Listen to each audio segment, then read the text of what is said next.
Y si trata de identificar la identidad de los dos testigos en el mismo libro de Apocalipsis, se va a dar cuenta de que los dos testigos no son hombres, sino que los dos testigos representan la iglesia. Porque dice la palabra de Dios ahí que ellos son los dos candeleros. ¿Y cómo se simbolizaron los las iglesias en los primeros 3 capítulos? ¿Como qué? Como candeleros. Entonces no son hombres. Los dos son, ¿cómo enviaba Jesús a sus discípulos? De 2 en 2. No son hombres literales, son la iglesia. Los dos testigos representan la obra evangelística. Dice, darán testimonio por 1270 días. No se trata de 1270 días exactos, se trata de un periodo de tiempo.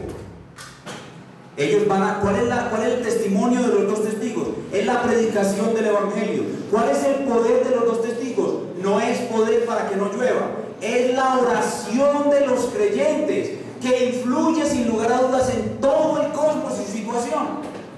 Y usted lo puede ver en Apocalipsis. Cuando en el Apocalipsis, en el capítulo, ya se me está olvidando, es como en el 7. Ya me acordaré, en el 8. Los santos oran y las oraciones son como incienso. Y un ángel toma las oraciones de los santos, las perfecciona, se las presenta al Señor y enseguida el Señor le da una orden al ángel y el ángel coge y volea el incensario y lo arroja a la tierra. Y dice que cuando cae el incensario produce juicio y los hombres malos perecen. Eso es el poder que tiene la oración de los santos para hacer que no llueva, para que vengan plagas. Por eso es que es tan importante que hagamos cultos de oración. Hermanos, cuando nosotros hacemos un culto de oración, suceden cosas, de verdad. El cosmos entero es puesto en favor de la iglesia. Amén. El cosmos entero. Y Dios precipita sus juicios. Vean, usted está orando para que los malos se conviertan. Y Dios probablemente va a hacer que muchos de ellos se conviertan, pero a nosotros los trae a juicio. Usted ora por ellos para que se salven, pero Dios dice, ya les he dado suficiente tiempo, es el tiempo del juicio para ellos. Ese es el poder que tienen los dos testigos. Y la muerte de los dos testigos no es literal, es la destrucción de la iglesia como una poderosa organización misionera. En el tiempo del anticristo no van a poder haber misiones. Nosotros vamos a estar tan perseguidos, escondidos en las catacumbas como ratas, como en el primer siglo, y no va a poder haber un solo misionero. Y el anticristo va a decir, los vencí. Esa es la muerte a la cual se refiere. Pero con la venida del Señor, la iglesia va a ser ¿qué? Levantada, resucitada. Es simbólico, no literal. ¿Cuál de las dos les parece mejor? ¿Simbólico o literal?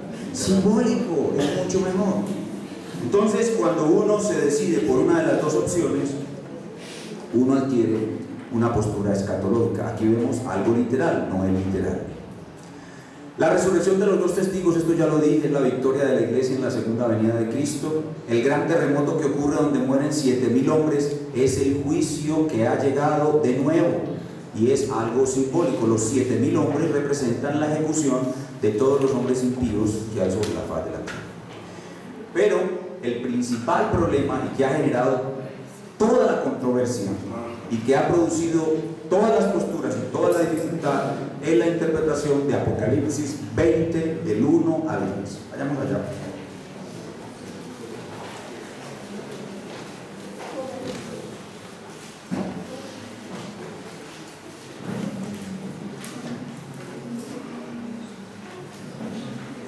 Dice la palabra de Dios: vi a un ángel que descendía del cielo con la llave del abismo y una gran cadena en la mano, y prendió al dragón, la serpiente antigua que es el diablo y Satanás, y lo ató por 1000 años, y lo arrojó al abismo y lo encerró y puso su sello sobre él para que no engañase más a las naciones hasta que fuesen cumplidos 1000 años. Y después de esto debe ser desatado por un poco de tiempo. Y vi tronos y se sentaron sobre ellos los que recibieron facultad de juzgar. Y vi las almas de los decapitados por causa del testimonio de Jesús y por la palabra de Dios, los que no habían adorado a la bestia ni a su imagen, y que no recibieron la marca en sus frentes ni en sus manos, y vivieron y reinaron con Cristo 1000 años.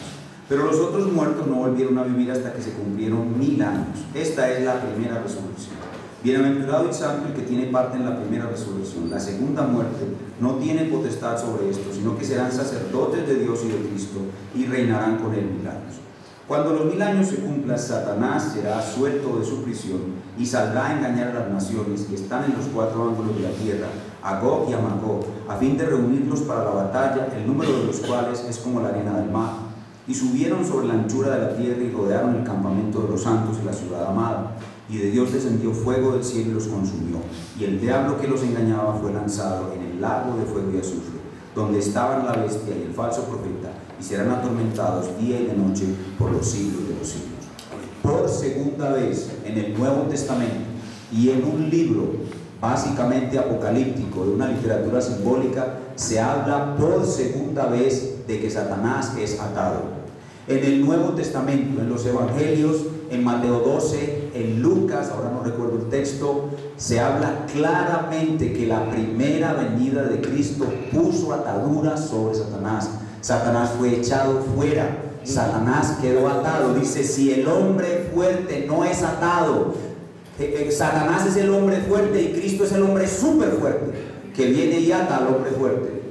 Satanás es atado con la primera venida de Cristo, pero aquí se menciona por segunda vez. El problema es que está en Apocalipsis 20, que está justo después de Apocalipsis 19. Y en Apocalipsis 19 se habla de ¿qué? De la segunda venida de Cristo. Entonces, nuestros hermanos que interpretan literal y cronológico dicen que la atadura de Satanás ocurre con la segunda venida de Cristo, y que los 1000 años que se hablan ahí son 1000 años literales después de la segunda venida de Cristo. Y a eso es lo que se le conoce con el nombre de premilenialismo. ¿Por qué? Porque la segunda venida de Cristo está antes de un milenio. Antes, milenio. Premilenialismo. Este pasaje es el que produce todas las cosas. En la historia de la iglesia, los primeros siglos hubo el mismo debate. El mismo debate que hay hoy hubo en los primeros siglos. Los primeros padres de la iglesia se debatieron y hubo 2 escuelas. Unos que interpretaban cronológico y literal, y otros que interpretaban simbólico y en paralelismo progresivo, aunque no estoy seguro si en esa época ya se entendía bien lo del paralelismo. En todo caso, no interpretaban literal. Y en las 2 escuelas se produjeron 2 clases de escatologías: la escatología premilenialista, que es la que acabo de mencionar, que corresponde con la interpretación literal y cronológica de Apocalipsis, y la escatología amilenialista, sin, no milenio. ¿Por qué? Porque eso es simbólico, eso no representa un milenio después de la segunda venida, sino un periodo largo de tiempo entre la primera y segunda venida de Cristo. Porque en el Nuevo Testamento, ¿qué nos había dicho que traía la segunda venida? La segunda venida trae el juicio y no el milenio. Entonces, basados en lo que enseña el Nuevo Testamento, en los versículos claros, los hombres de los primeros siglos decían, no hay milenio. En los primeros 4 siglos hubo una gran disputa con respecto a esto, y había un grupo que apoyaba una postura y otro que apoyaba otra. Pero cuando apareció San Agustín fue clara, rápida y directamente amilenialista. San Agustín. Y por su alta influencia, los premilenialistas fueron condenados y desechados. Y la iglesia desde el siglo IV hasta la Reforma fue amilenialista.